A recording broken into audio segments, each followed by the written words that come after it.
Olá a todos, sejam bem-vindos a mais uma aula de ciências. Eu, professora Isabela Gonçalves, te convido para uma aula pra lá de importante, porque a aula de hoje é aquele tema ali, ó, vacina, o que sabemos sobre ela. E já te adianto, vacina sim!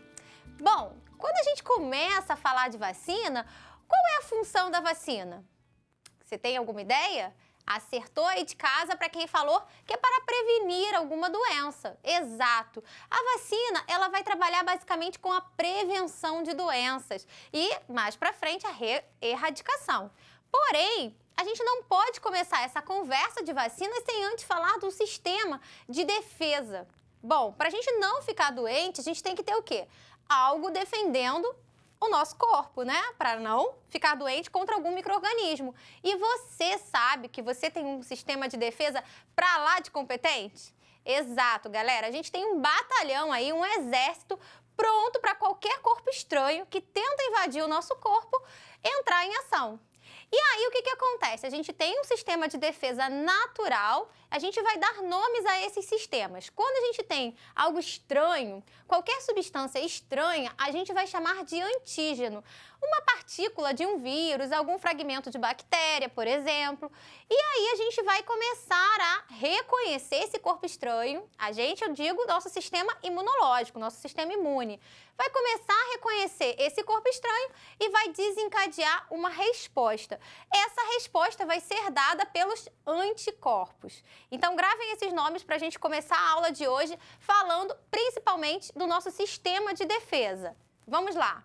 Então, o sistema de defesa do nosso organismo, ele vai atuar na distinção do que é próprio, ou seja, aquilo que de fato nos pertence, e o que não é próprio, ou seja, moléculas estranhas que são reconhecidas como invasoras. Então, eu dei o exemplo aí, por exemplo, de um vírus.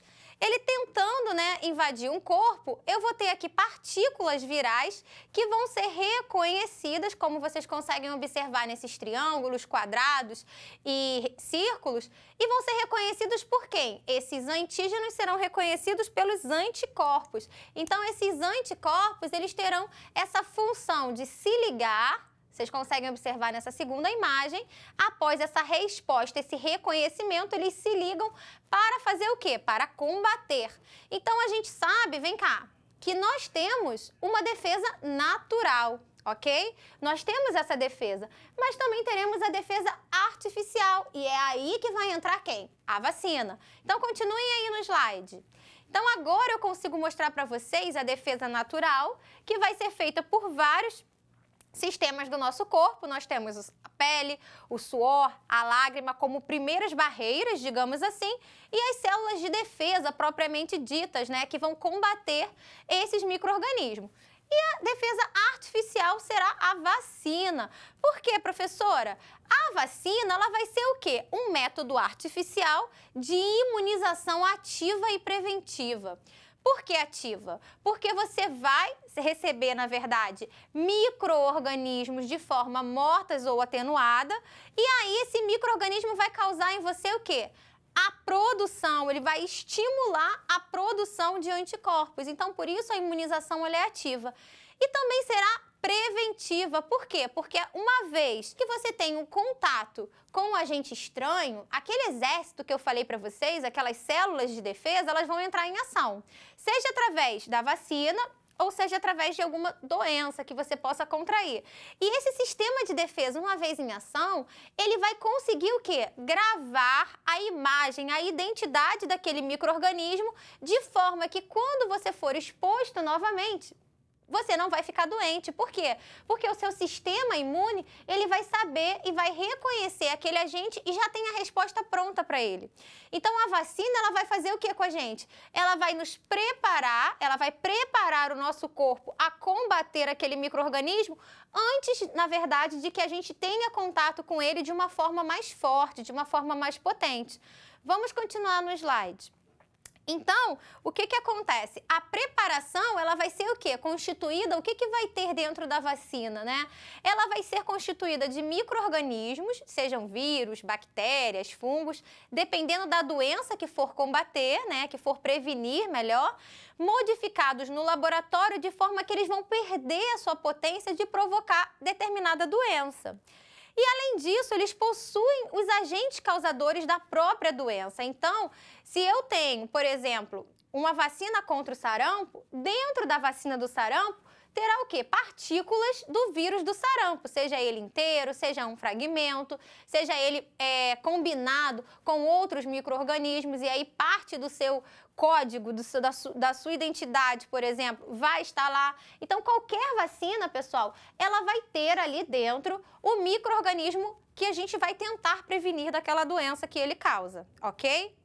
Bom, mas a pergunta que eu faço para vocês é o seguinte: como é que essas vacinas funcionam uma vez que entrou dentro do organismo? Essa parte que eu acabei de explicar, eu trouxe uma imagem bem bacana, olhem aí. Uma vez que você teve contato com essa vacina, a gente vai ter o quê? Uma forma enfraquecida ou totalmente inativada da doença. E esse micro-organismo, uma vez, ele vai ativar o nosso sistema de defesa e vai entrar em ação o quê? O combate desse micro-organismo pelos anticorpos, gerando não só uma resposta, como uma memória imunológica. Lembram da memória? E se no futuro, foi o que eu expliquei para vocês, se no futuro o agente ativo, o agente causador daquela doença atacar o seu corpo, você já vai ter todo um exército que já vai ter a resposta pronta e específica para combater e destruir aquele agente causador. Então, a memória ela vai funcionar exatamente desse jeito. Quando você for encontrar aquele agente que, de fato, causaria uma doença, você não vai ficar doente porque você estará imune, você já tem uma resposta prontinha para combater aqueles micro-organismos. E eu trago para vocês nessa imagem uma foto muito significativa, que é a minha foto quando eu tomei a vacina de Covid-19, né? Que foi um momento muito bacana, pensando aí em toda a situação da pandemia que a gente está vivendo. Bom, e aí eu deixo essa pergunta: tomei a vacina, já estou imune? Olha só o que eu trouxe para vocês. Olhem esse gráfico.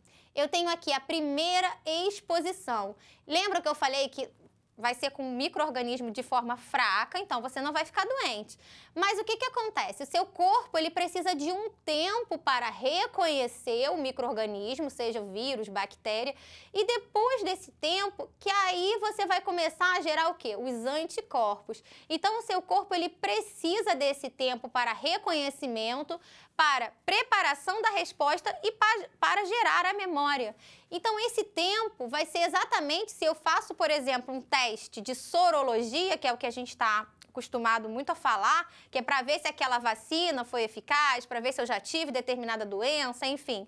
A gente tem aí as sorologias, né? Então, no primeiro momento que eu tomo a vacina, minha sorologia tende a ser o quê? Negativa. Porque eu acabei de ser exposto àquele micro-organismo enfraquecido. Então, o que acontece? Quando eu tomo a vacina hoje, eu tenho que esperar, eu tenho uma janela aí até o meu corpo começar a produzir os anticorpos. E a essa janela damos o nome de janela imunológica, que vai ser o período entre o contato com o agente infeccioso e o tempo que o organismo leva para produzir quantidade suficiente de anticorpos contra a infecção capazes de serem identificados nos testes. E é o que a gente observa na imagem ao lado, né? Após um determinado período, você já tem aí o quê? Uma grande quantidade de anticorpos e aí sim o seu teste daria positivo.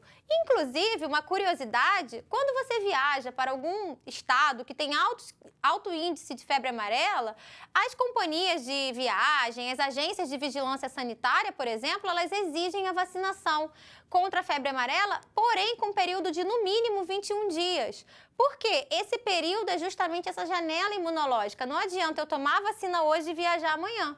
Justamente por conta desse tempo aí que o nosso corpo precisa para gerar os anticorpos e aí sim ficar imune àquela doença, ok? Agora eu vou perguntar para vocês. Vocês têm ideia de como que uma vacina é fabricada? Não é de um dia para o outro, claro, e exige muita responsabilidade e muitas etapas que precisam ser cumpridas para que ela seja liberada pelos órgãos reguladores, como a Anvisa, por exemplo. Então, a partir do momento que a própria agência reguladora liberou, é porque, na verdade, teve todo um trabalho por trás. Vamos dar uma olhada. A produção de uma vacina ela é dividida em várias etapas. A primeira é a pesquisa, porque você precisa reconhecer as características daquele agente que você quer combater. Então, você precisa estudar, seja o vírus, seja a bactéria, para produzir e como será essa vacina. Será o vírus inteiro? Será parte dele conjugado a outro micro-organismo, por exemplo? Depois da pesquisa, a gente tem aí os testes. Esses testes começam em animais e depois parte para humanos. Para humanos, vai se desencadeando várias fases, que vai aumentando o número de pessoas a serem testadas. A terceira etapa é a etapa de produção e distribuição. Após ser aprovada por órgãos reguladores, como a Anvisa, aí sim a vacina pode ser produzida e distribuída em larga escala para todo o país. E as 3 instituições que mais produzem vacina aqui para o nosso país são o Instituto Oswaldo Cruz, o Instituto Butantan e o Instituto Vital Brasil. São institutos de excelência e de referência na produção de diversas vacinas que hoje são distribuídas gratuitamente pelo SUS. Bom, vocês já estão vendo aí no noticiário a questão dos calendários de vacinação de Covid, as campanhas, e vários infectologistas falam: a vacinação é uma decisão coletiva. Outros já falam que é individual. O que você acha? Depois de tudo que a gente conversou, a vacinação é uma decisão coletiva ou individual? Olhem aí. Essa imagem que eu trouxe para vocês, ela vai explicar um pouquinho do que a gente vai falar. Eu tenho aqui um indivíduo infectado em vermelho e vou ter também o quê? Os indivíduos vacinados em amarelo. O que acontece? Quando eu tenho grande quantidade de vacinados, eu tenho às vezes um não vacinado, mas esses vacinados vão criar uma barreira que vai impedir a transmissão, mesmo que tenha um infectado. Então, a grande quantidade de vacinados vai fazer com que aquele não vacinado seja, na verdade, dificulte a transmissão para esse. Então, você vai impedir o quê? A circulação daquele vírus, daquela bactéria, enfim, naquele ambiente. Isso aí a gente dá um nome de quê? De imunidade coletiva. Então, a imunidade coletiva ou imunidade de rebanho significa o quê? Olha essa imagem. O vírus se propaga livremente e infecta um grande número de pessoas. Então, eu tenho aqui laranjinha, todo mundo infectado. O número de vacinados, que são de azul, ainda não é o suficiente para barrar a transmissão e reduzir infecções. Por quê? Porque aqui eu tenho um número muito pequeno de vacinadas, então o vírus continua o quê? Circulando e sendo transmitido a várias pessoas. Agora, mesmo sem toda a população vacinada, a porção imunizada sendo grande é capaz de barrar a transmissão viral, o que reduz casos e protege até mesmo os não imunes ao vírus, como vocês conseguem perceber nessa imagem. Então, pessoal, o que eu quero dizer com isso? A imunidade coletiva, ela vem trazendo o quê? A vacinação é um ato coletivo. Por mais que a decisão seja sua, você deixar de se vacinar, você está o quê? Facilitando a transmissão. Porque uma vez vacinado, você, o seu vizinho, o seu pai, a sua mãe, você vai dificultar cada vez mais essa transmissão. E a gente tem que ter muito cuidado, porque no início da pandemia, usaram muito esse discurso de imunidade coletiva para deixar que as pessoas fiquem doentes, e aí criar essa imunidade coletiva naturalmente, né? E não de forma pela vacina. Mas a gente tem que ter cuidado com o quê? A doença é uma doença muito grave, muito letal. A partir do momento que você tem uma mortalidade alta, se você deixa que a população crie essa imunidade coletiva, você faz com que a população basicamente morra. Bom, então, para a gente erradicar realmente essas doenças, para a gente combater e prevenir essas doenças, a gente tem que ficar sempre ligados no nosso calendário e na nossa caderneta, claro, de vacinação. Olhem aí. A vacinação, ela trabalha com diferentes programas e calendários. E no Brasil, gente, há o Programa Nacional de Imunização, que é o PNI, desde 1973, onde muitas vacinas são distribuídas gratuitamente pelo SUS, né, pelo Sistema Único de Saúde. E todo cidadão precisa estar atento às campanhas e ao calendário de vacinação. É responsabilidade de todos. E de acordo com a faixa etária, a gente vai ter o quê? Até cadernetas diferentes. Então, você certamente tem uma caderneta diferente do seu pai, que vai ter a caderneta de adulto, tem caderneta para o idoso, para a gestante. E dentro de cada caderneta, a gente vai ver na próxima imagem, que vai ter o quê? As vacinas que cada um tem que tomar, que tem que estar em dia. Então, os calendários de vacinação, eles são específicos de acordo com a faixa etária de cada um. Aqui eu deixo o calendário do adolescente. Eu trago aqui principalmente essas vacinas, a hepatite B, a HPV, a dupla de adulto, a meningite e a tríplice viral, sendo que aquela meningocócica, que é de meningite, ela já está, na verdade, com uma outra fórmula. E aí, olha, gente, isso daí não era oferecido gratuitamente, já está gratuito no SUS, então não deixem de se vacinar contra a meningite ACWY. Adolescentes dentro dessa faixa etária podem ir a qualquer clínica da família ou a qualquer unidade básica da saúde para vacinar e deixar sua carteira bonita e em dia.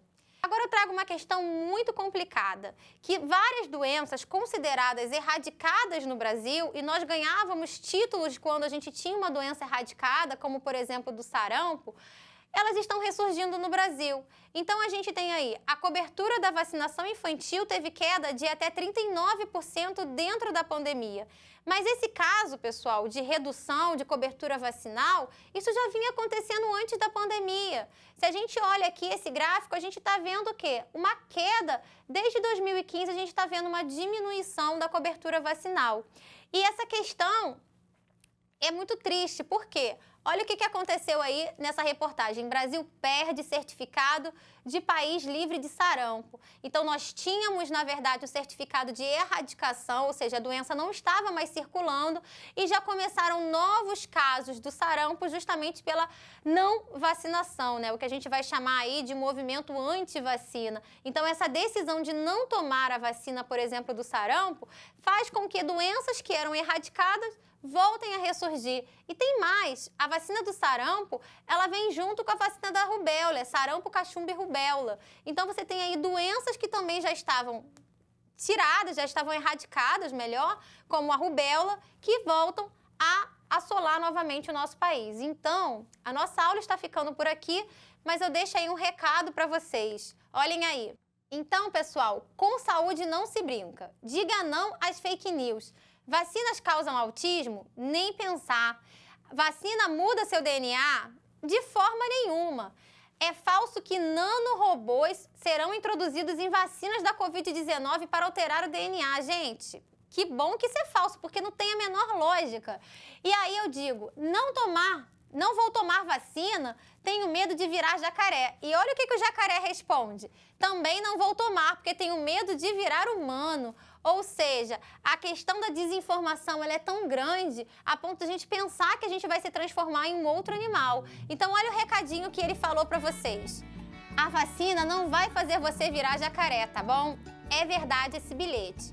Então eu encerro a aula de hoje, espero que vocês tenham gostado e olha, vacina sim, vacina sempre, tá bom? Tchau, tchau!